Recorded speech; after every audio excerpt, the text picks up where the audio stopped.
Lumea imperială și marile alianțe politico-militare în lume. La sfârșitul secolului al XIX-lea și începutul secolului al XX-lea, europenii erau convinși de superioritatea civilizației lor. Dominau aproape întreaga lume, atât în plan economic, financiar, politic, cât și în plan cultural. Economia europeană realiza 2/3 din producția industrială a lumii, deținea 80% din flota comercială și peste 90% din capitalurile investite. Totodată, la sfârșitul secolului al XIX-lea, 50 de milioane de europeni emigraseră de pe continent în colonii din Asia, Africa și cele două Americi. Prin imperiul său colonial, în 1913, Europa domina 1/3 din glob. Importante surse de materii prime și piețe de desfacere pentru economia europeană, coloniile adoptaseră modul de viață european, limbile și religiile metropolelor. În preajma anului 1900, cu excepția Etiopiei și a Liberiei, europenii controlau aproape tot continentul african, prin colonii sau protectorate. Și Asia era sub dominația europeană, Rusia poseda Siberia, Asia Centrală și regiunea Caucaz. Regatul Unit, alături de alte teritorii, controla India, perla coroanei britanice, iar Franța deținea Indochina. Cele mai mari imperii coloniale erau cel englez, cel francez, cel rus, urmate de cel portughez, spaniol și olandez. Cele mai sărace în resurse erau domeniile coloniale Germaniei și Italiei. Expansiunea colonială a statelor europene din a doua jumătate a secolului al XIX-lea a fost generată de creșterea demografică și de dinamismul economic. La cumpăna secolelor 19-20, Europa era marcată de multe contraste.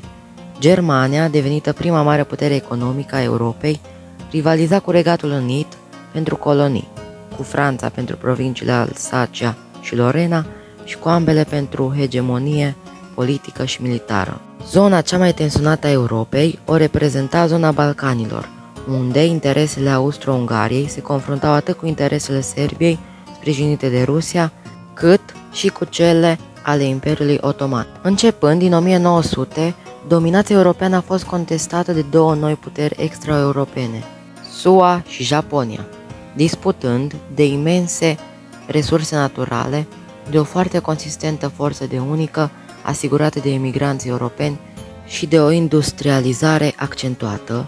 Statele Unite au ajuns cea mai mare putere economică a lumii.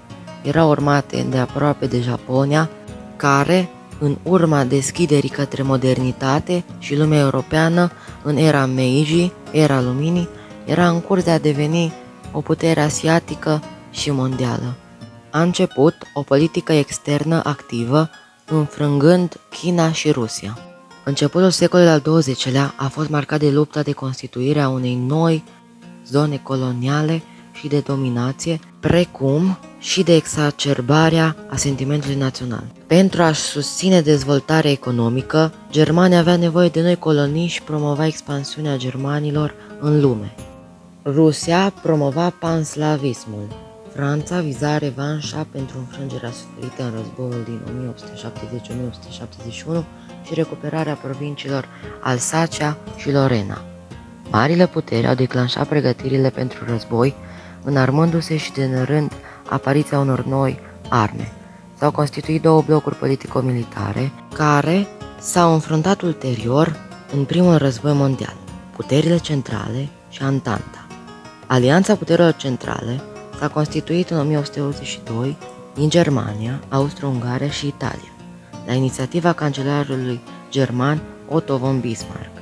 Avea inițial scop defensiv, fiind prevăzută pentru cazul în care Franța ar fi atacat unul dintre membri, iar ceilalți ar fi trebuit să intervină și să declare război Franței. Antanta s-a construit progresiv între 1891 și 1907 din Franța, Regatul Unit și Rusia. În 1883, în condițiile deteriorării relațiilor cu Rusia, România adera la puterile centrale. Alianța cu caracter defensiv a rămas secretă cele mai mari părți a clasei politice și a opiniei publice românești. Lumea imperială. În 400 de ani, europenii au exploatat civilizația continentului lor în toată lumea. Imperialismul, ridicarea de imperii, s-a extins atât de rapid încât până în 1900, zone întinse din lumea locuită erau stăpânite de europeni. Mulți factori au determinat expansiunea imperiilor. De exemplu, continentele nou descoperite ofereau bogății imense și negustorii au preferat să facă afaceri sub administrație proprie. Când Marea Britanie a cucerit Africa de Sud, a făcut-o pentru că voiau să încheie afaceri cu britanicii, nu cu africanii băștinași sau cu coloniștii olandezi africanieri, numiți burii. Aceste lumi noi ofereau mărfuri de lux exotice, precum mirodenii din India, tutun și mătase, iar când a început Revoluția Industrială, au devenit o sursă constantă de materii prime ca bumbacul. A devenit evident și că era o sursă abundentă de mână, de lucru ieftină. Un alt factor care a contribuit la extinderea imperiilor au fost rivalitățile politice dintre principalele puteri europene. Ambițiile imperiale franceze erau menite a restabili reputația Franței, după înfrângerea umilitoare suferită în războiul franco-prusac. Pentru Germania, coloniile erau un simbol al prestigiului. În unele cazuri, colonizarea s-a făcut prin revendicarea unei țări, înainte ca o altă putere să ajungă acolo. Aceasta s-a întâmplat mai ales în lupta pentru Africa. Au existat și motive ideologice puternice. Mulți considerau că era de datoria lor să răspândească creștinismul, crezând că, după cum spunea poetul Rudyard Kipling, povara omului alb era să civilizeze populația băștinașă. Succesul european. Europenii aveau oamenii, banii, navele și armele necesare pentru a-și realiza ambițiile, iar superioritatea lor militară a ajutat țările invadatoare să înfrângă rezistența localnicilor. Națiunile coloniale au descoperit că în Australasia și America de Nord populația era rară. Dar în alte părți, de exemplu în India, au descoperit o populație densă și sisteme de guvernământ sofisticate.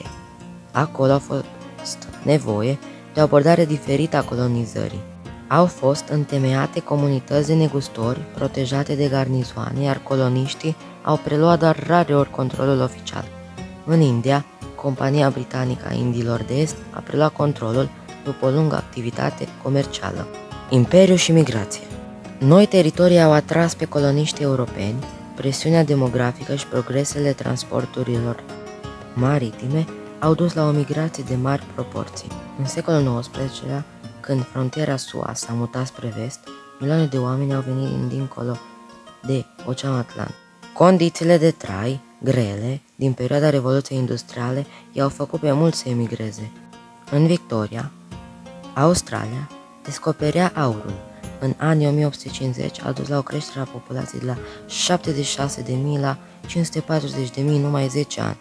Coloniștii au exportat stilurile vestimentare, limbile și religiile lor în toată lumea.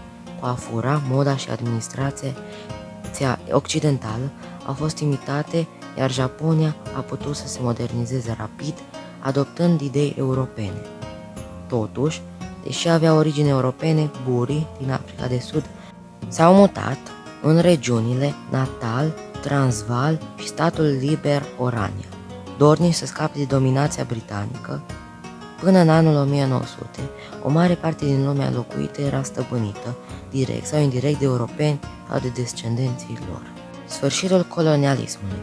Posesiunile portugheze au fost unele dintre ultimele colonii care au devenit independente. În America de Nord, America de Sud și Australia, dominația europeană a lăsat o amprentă permanentă. În China, abia dacă a lăsat vreo urmă.